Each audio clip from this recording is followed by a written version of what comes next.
मला माहिती आहे का, बाळाच्या जन्मानंतर 1 ते 3 मिनिटानंतर नाळ कापल्याने त्याच्या आयुष्यभरासाठी फायदा होऊ शकतो.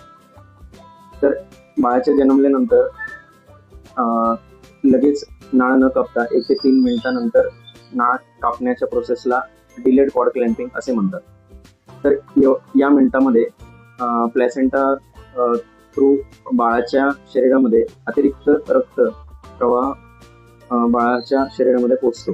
त्याच्यामुळे आयरनचे स्टोर्स बाळाच्या शरीरामध्ये चांगले होतात. त्यामुळे फ्युचरमध्ये ॲनिमियाचा रिस्क कमी होतो आणि ब्रेनचं डेव्हलपमेंट चांगलं होतं. खासकर प्रीटम च्या बेबीजमध्ये याचा लाभ जास्त असतो.